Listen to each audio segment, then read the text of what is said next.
Si tu es coach, thérapeute ou vendeur de formation et que tu vends une offre à 1000 ou 1500 euros, que tu commences à vendre mais tu sens que tu plafonnes et que la publicité en ligne peut être un levier incontournable pour aller chercher de plus gros chiffres et une meilleure rentabilité, alors tu es tombé sur la bonne vidéo. Aujourd'hui, je vais te montrer le système publicitaire en 3 niveaux que tu peux utiliser et que j'installe moi-même chez mes clients pour générer des leads qualifiés, réchauffer ton audience sans t'épuiser sur Instagram et convertir plus facilement sans t'épuiser par du setting ou du bouche à oreille. Écoute attentivement et reste bien jusqu'à la fin de cette vidéo parce que ce que je vais te montrer, c'est exactement ce que j'utilise moi-même avec mes clients qui me payent plusieurs milliers d'euros par mois et ça s'adresse spécifiquement aux coachs, infopreneurs, thérapeutes qui génèrent entre 2000 et 10 000 euros par mois déjà, donc qui ont une offre bien lancée et qui veulent passer un cap. Et à la fin, je vais te montrer exactement comment tu vas pouvoir adapter le budget sur chaque niveau de ce tunnel spécifique. Ok, donc là, je te partage mon écran et tu vois qu'on arrive sur le tunnel de conversion.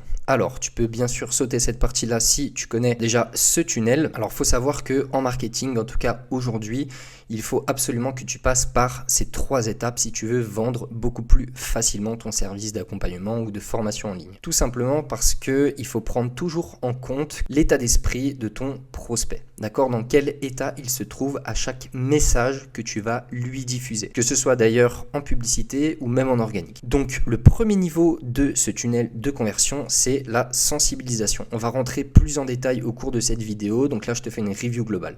Mais ce qu'il faut que tu comprennes, c'est que la première étape, c'est la sensibilisation. Donc, le fait de sensibiliser le prospect à ton offre, à ton produit ou à toi, tout simplement. Ensuite, dans la deuxième partie, on a la considération, c'est-à-dire que là, on prend en compte que le prospect te connaît déjà, pour finir ensuite sur la conversion. Donc, comme son nom l'indique, c'est le moment de vendre, de passer à l'action. Alors, ce qu'il faut retenir sur le tunnel de conversion, c'est que ça se présente comme ça, tu vois, comme un entonnoir finalement. Et en fait, plus on va en bas de cet entonnoir, et plus ton prospect est chaud. Plus il est capable de passer à l'action. Il y a une chose qu'on dit en marketing, c'est que en moyenne, un prospect, avant de devenir un client, il a besoin de te voir 7 fois. D'accord? De voir un produit 7 fois avant de l'acheter. Donc, c'est pour ça que le tunnel de conversion est quand même vachement utile dans notre cas. Donc maintenant, on passe tout de suite à la partie sensibilisation et comment en fait ça va s'articuler finalement avec la publicité en ligne. Donc là, voilà. Dans cette étape, l'objectif est clair, c'est de capter l'attention froide, c'est-à-dire de transformer un inconnu en lead. Alors pourquoi mentionner ici froide, l'attention froide? Alors c'est toujours en comparaison avec chaude. Normalement, on parle d'audience froide et d'audience chaude. Savoir qu'une audience froide, c'est tout simplement une audience qui ne te connaît pas encore, qui n'a jamais entendu parler de toi, peut-être même n'a jamais entendu parler de ta solution. Ok? L'objectif est clair, transformer quelqu'un qui ne te connaît pas en un prospect. Et un prospect, qu'est-ce que c'est? C'est tout simplement une personne dont tu possèdes son email, son numéro de téléphone, pourquoi pas, et son prénom. D'accord? Donc c'est quelqu'un qui te connaît et qui t'a fait confiance pour lui donner certaines informations. Alors maintenant, comment on va faire ça? Ici, tu vois qu'on a 2 solutions. On va se concentrer d'abord sur la première solution qui est le lead magnet. Qu'est-ce que c'est? Un lead magnet, c'est finalement un cadeau que tu vas offrir gratuitement, ou pas d'ailleurs, mais on va partir du principe que c'est gratuit, c'est ce que je te conseille en tout cas si tu es débutant en publicité. C'est tout simplement un cadeau que tu vas offrir à ton prospect en échange de son email, donc de ses informations, d'accord, pour qu'il passe d'inconnu à prospect. Donc là en l'occurrence, tu peux le faire de plusieurs manières. Tu peux le faire via un PDF. Donc par exemple une explication, je ne sais pas, si tu es coach sportif, tu peux par exemple offrir un programme pour développer ses pectoraux sous forme de PDF gratuitement. Tu peux également le présenter sous forme de mini-formation. Donc moi, c'est ce que j'ai fait avec une cliente qui a très bien fonctionné, qui a généré plus de 14 000 euros de chiffre d'affaires en seulement une semaine grâce à cette stratégie. Donc si ça t'intéresse, j'ai fait une vidéo étude de cas sur cette cliente. Tu peux cliquer autour de cette vidéo. Je vais t'afficher un petit bouton pour voir cette vidéo. Il s'agit ici tout simplement d'offrir une mini-formation que tu aurais tournée en amont de manière gratuite, en échange toujours des informations de l'utilisateur pour qu'il devienne prospect. Et on a également l'audit offert. Donc là, je ne sais pas, imaginons que tu sois une agence de site web, que tu crées des sites web pour des clients. Ce que tu peux faire, c'est tout simplement une page de capture où tu vas proposer à l'utilisateur de rentrer ses informations pour avoir un audit personnalisé et offert sur son site web actuel, donc ce qui peut améliorer ou pas. Et pour finir, on a le e-book. Bon alors, le e-book, qu'est-ce que c'est? C'est tout simplement un livre électronique que tu peux effectuer, donc que tu peux créer sur Canva par exemple, et qui va donner encore un maximum de valeur, toujours gratuit, à ton prospect, et qui répond surtout à une problématique précise. Toujours dans le cas par exemple du coach sportif, ce que tu peux faire, c'est par exemple donner les 3 aliments que tu dois absolument consommer si tu veux perdre du poids sous forme de e-book. D'accord? Donc un petit peu, ça rejoint un petit peu la stratégie PDF. Voilà pour les lead magnets. Donc là, tu l'auras compris, les lead magnets, c'est tout simplement des surprises, des cadeaux qu'on va offrir à l'utilisateur pour qu'il passe prospect. Et ensuite, le deuxième moyen, du coup, c'est le contenu. Donc là, il y a 3 grosses manières de faire. D'abord, il y a la VSL. Donc ça, c'est une vidéo de vente, généralement sous 10 minutes.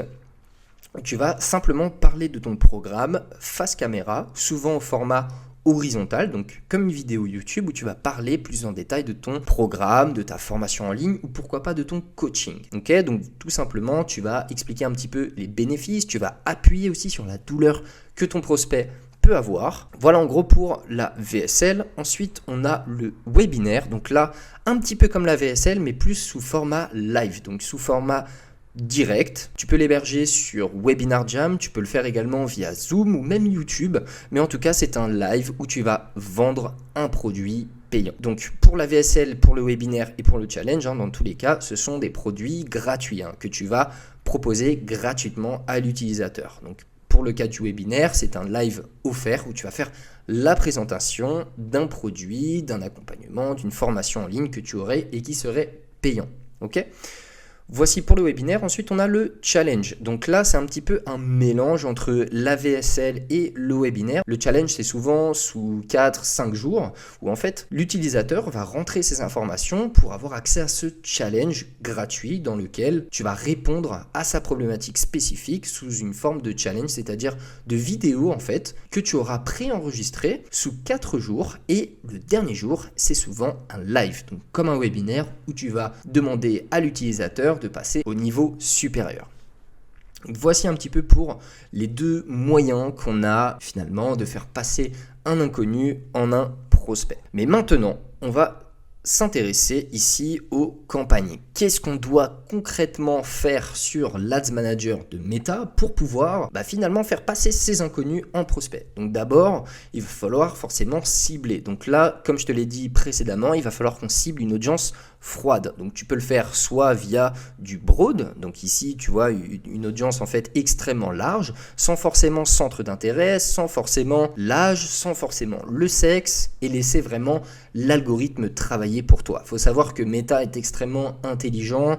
L'algorithme de Meta fait jouer de plus en plus l'intelligence artificielle et on remarque, notamment je remarque moi avec mes clients, que c'est quand même l'audience froide qui fonctionne le mieux. Mais si tu n'es pas sûr ou si tu n'as encore pas assez de budget pour faire travailler l'algorithme de Meta, ce que tu peux faire c'est mettre des intérêts.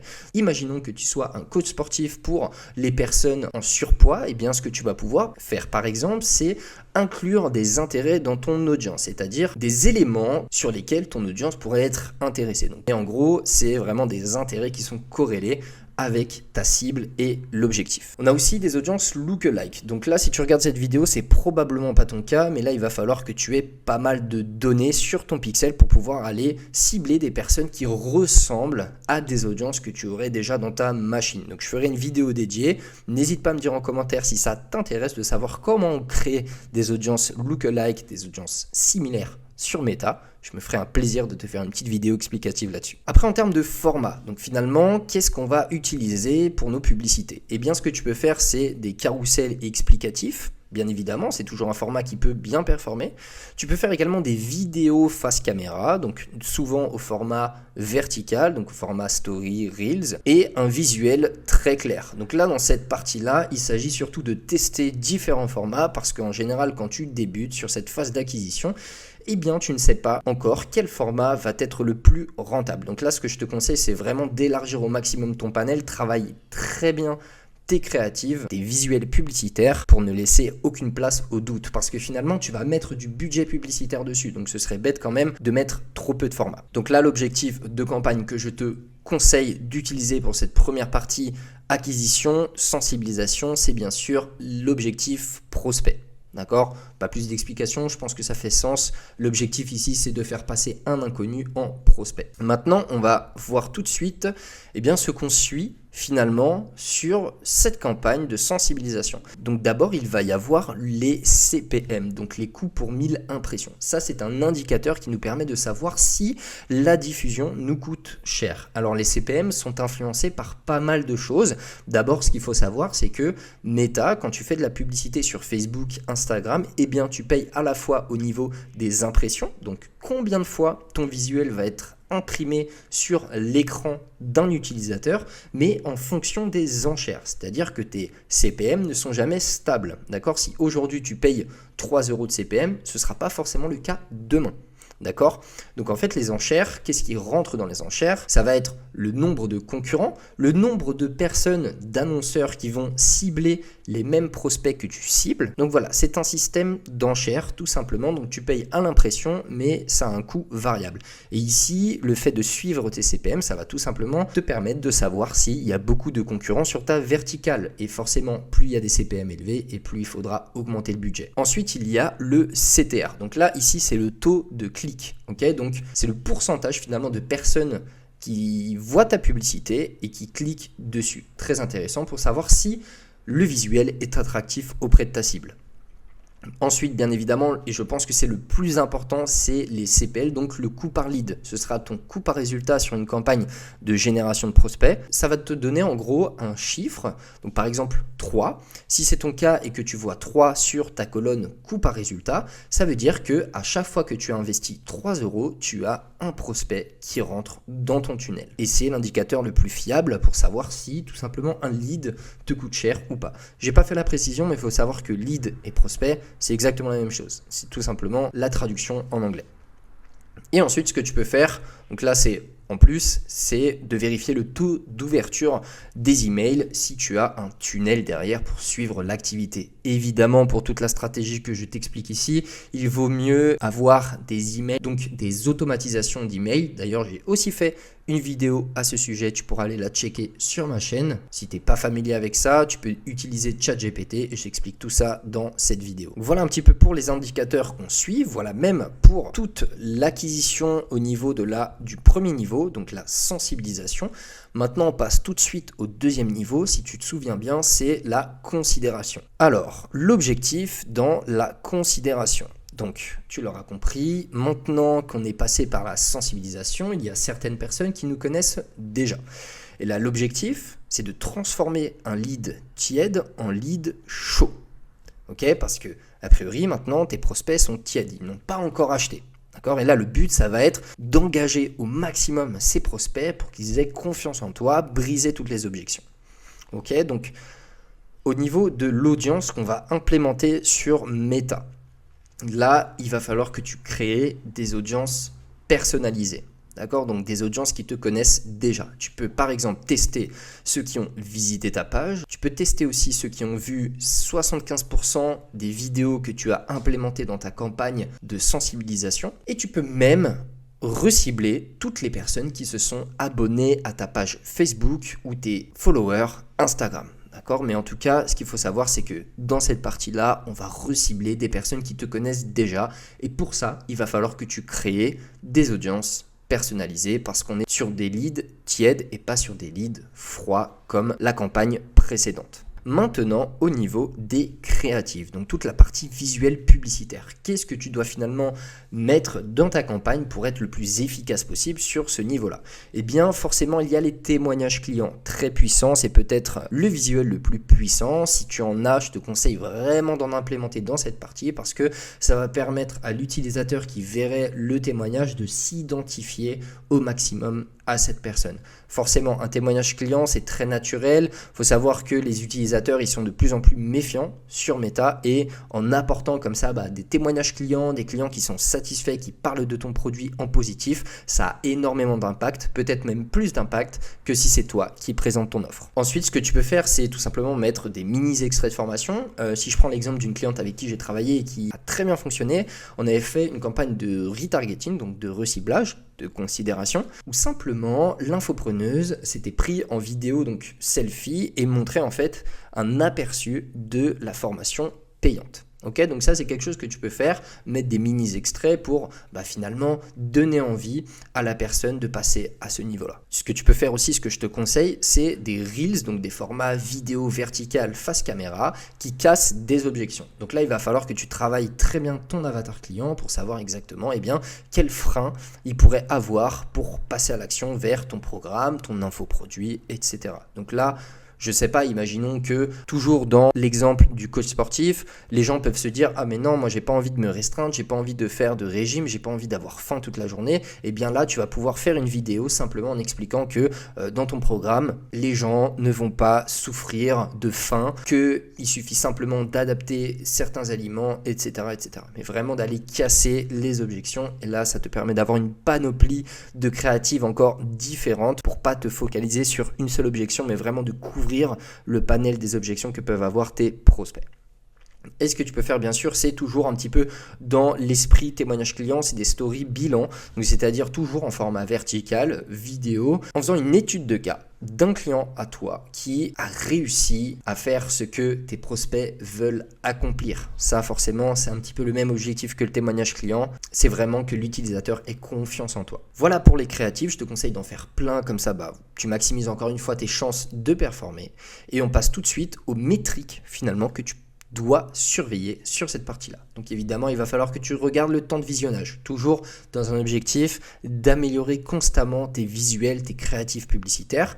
Il va falloir également que tu checkes finalement l'engagement, est-ce que les gens like, est-ce que les gens commentent, etc. Ce qui va te permettre aussi d'avoir de la ressource pour créer encore de nouvelles créatives, encore plus performantes. Parce que des fois, moi ça m'est arrivé, même sur mes campagnes à moi, je me suis aperçu qu'il y avait des gens qui commentaient et qui avaient des objections, des peurs, des frustrations auxquelles je répondais dans mes programmes et que pourtant j'avais pas fait de créative en parlant de ces sujets-là, en brisant ce type d'objection. Donc ça, c'est extrêmement important.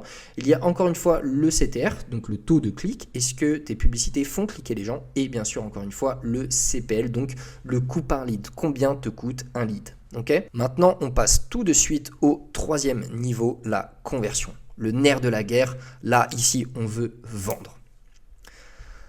Alors, l'objectif, comme je te l'ai dit, c'est vraiment de pousser à l'action. Donc là, il y a deux choix en fonction de ta stratégie. Soit tu pousses vers un appel. Si en l'occurrence, tu as un produit à plus de 1500 €, ça fait sens parce que les gens ont quand même du mal à avoir confiance en quelqu'un en ayant vu seulement peut-être 2 ou 3 vidéos. Ils vont peut-être avoir besoin d'un appel de closing, un appel de vente. Donc là, l'objectif, ça va être de faire passer toutes ces personnes-là vers un appel de vente. Mais par exemple, si tu as un produit beaucoup moins cher, 200 €, tu n'es pas obligé de faire des appels de vente. Tu peux tout simplement proposer l'achat directement à ce stade-là. Alors, au niveau des audiences, ici, comme tu le sais, on ne parle plus à des inconnus. Tu parles à des gens qui ont vu 2 à 3 fois ton contenu, qui ont peut-être même visité ta page d'accueil, qui sont déjà potentiellement des leads, donc des prospects, mais en fait ceux qui n'ont tout simplement pas encore bougé, ceux qui ne sont pas encore passés à l'action.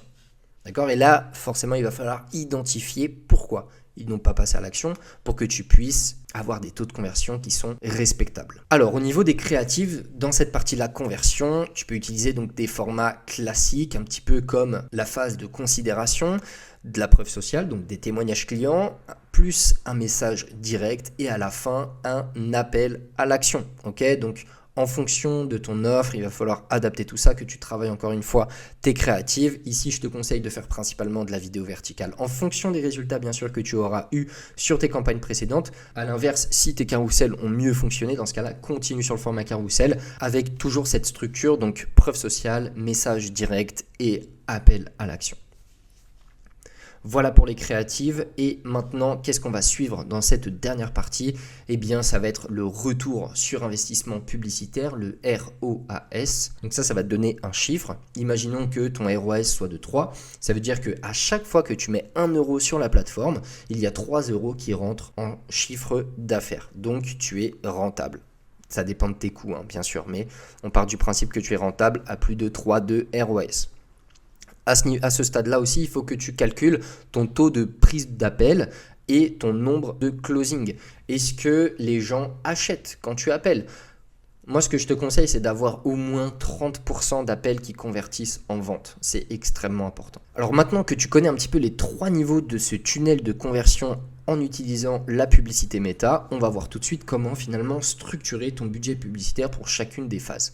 Alors ce que je te conseille dans le premier niveau, c'est de commencer quand même avec un budget plus important parce que faut savoir que tu vas toujours dépenser plus en acquisition qu'en retargeting, donc en reciblage. Donc sur cette phase d'acquisition, ce que je vais te conseiller, ça dépend encore une fois de ta verticale comme tu l'as vu un petit peu avec les CPM, donc avec les enchères. Tout le monde n'est pas égal, tout le monde n'est pas logé à la même enseigne lorsqu'il s'agit de publicité. Il y a des verticales qui sont plus concurrentielles que d'autres, mais si je dois te donner une moyenne, en acquisition, il va falloir que tu dépenses au moins 30 euros quotidiens pour avoir un volume assez conséquent. Ensuite, pour le niveau 2, donc la considération, ce que je vais te conseiller, c'est d'avoir un minimum de 15 euros quotidiens sur une période donnée. Et pour finir sur la conversion, on partira avec un budget bien plus faible d'à peu près 10 euros quotidiens pour aller chercher de la performance en conversion. Bien évidemment, sur chaque étape du tunnel, il faut que tu analyses spécifiquement toutes les datas que je t'ai données dans cette vidéo. D'ailleurs, si tu veux installer ce type de système ou que tu veux tout simplement avoir un audit de ton compte publicitaire, ce que je peux t'inviter à faire, c'est de visionner une VSL que moi j'ai mis en place où je t'explique ce que je fais, pourquoi je suis là, finalement à te parler de ça, qui je suis. Donc tu auras toutes ces informations. Si tu souhaites qu'on bosse ensemble, on peut le faire également. Tu peux prendre directement un rendez-vous dans la description. J'espère que cette vidéo t'a plu. C'est énormément de valeur. N'hésite pas à me dire en commentaire quel type de vidéo t'aimerais que je fasse. N'hésite pas à me contacter aussi sur Instagram si tu veux avoir des tips gratuitement. Je me ferai un plaisir de t'aider. C'était Stélio, on se retrouve bientôt pour une prochaine vidéo. Ciao ciao.